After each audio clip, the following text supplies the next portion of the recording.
What is up, everyone? Jeremy Hritz here. Courage pays better than fear trading to prep you for the month of June. And the question is, will we moon in June?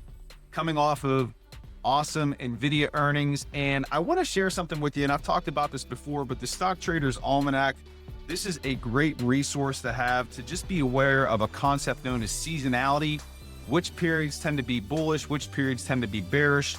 And they do share great information around that. We typically know in the summers that things slow down a bit. There's a saying that is sell in May and go away. So we'll have to see if that funnels into June. But what I'm going to share with you are the important dates in terms of data that's coming up. And there's something really special, big, important, huge, the third week of June that we're going to talk about. I'm going to show you when that is occurring, few earnings reports, other data, all that and more. And let's jump into the calendar. All right, so here we are. You can see the calendar for June 2025. We have 20 trading days in this month. And again, I referenced the Traders Almanac, the Stock Traders Almanac. You could see that I have listed on here green for bullish sentiment, red for bearish sentiment. And what that means is, based on the research from the Almanac, these are days that have a leaning towards a specific bias. So on those days where we see green, those are typically bullish days. Red, that's bearish sentiment, typically see bearish days. So when you see that on the calendar, that's what that means. And you could see the beginning of June, the 2nd and 3rd, bullish sentiment. And we're going to get some data those 2 days, ISM manufacturing PMI, and then the JOLTS jobs report. So that's going to be on the 3rd. And then we shift over to the 4th. We get our first bearish sentiment day for June, and we get ISM services PMI. And then we flip back to bullish sentiment, and then we get Broadcom earnings, AVGO. And keep an eye on this. They're typically a decent mover on earnings. They did get a push off of NVIDIA earnings.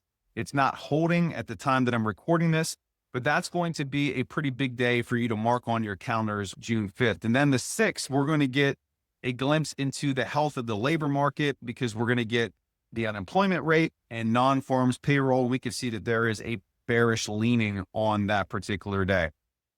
When we flip over to the following week, what is important to note here is going to be June 11th. That's a Wednesday. We're going to get our inflation report, CPI, and that happens to coincide with a full moon. With a full moon, sometimes we do get big pushes up in the market. So keep an eye on that. CPI on the 11th. That's followed up by PPI on the 12th. So more inflation. And then we close out the week with Michigan consumer sentiment on the 13th.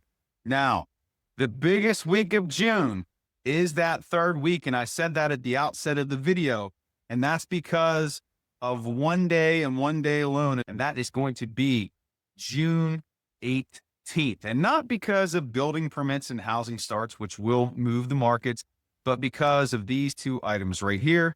We get the Fed interest rate decision. And a lot of people think there will be a cut coming this month. But more importantly, we're going to get their rate projections. How many rate cuts do they foresee in the remainder of 2025? And what are they forecasting for 2026? So that's going to be huge in terms of where the market moves over the next few months. And then what comes after that? Papa Powell will make his appearance. He will speak, and hang on, because the volatility is going to be nuts.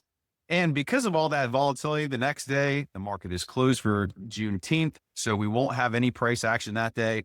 And then we're going to get quad witching day on the 20th, where we have all the options contracts, futures contracts expire. So there's typically a wild amount of volatility on that day. So this week is going to be pretty massive. So make sure that you have that marked on your calendars as well. When we go to the following week, it doesn't really slow down. Early on, the 23rd, 24th, and 25th, you don't have anything crazy other than existing home sales. But we do get, like we typically do at the end of the month, we get GDP on the 26th.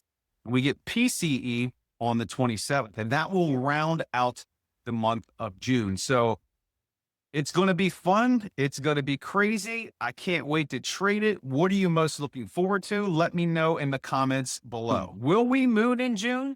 The most important thing to pay attention to, like I said, that 3rd week of June, whenever we get the interest rate decision, whenever we get the Fed rate projections for the rest of 2025 and into 26, and what is Jerome Powell going to say about the health of the economy? Is he going to be dovish? Is he going to be hawkish? We don't know, but you are now prepared to get out there and crush the month of June. I appreciate you watching this video. If you want to help me out, please subscribe, share with your family and friends, and I'll see you back here to prep July. Make it a great day.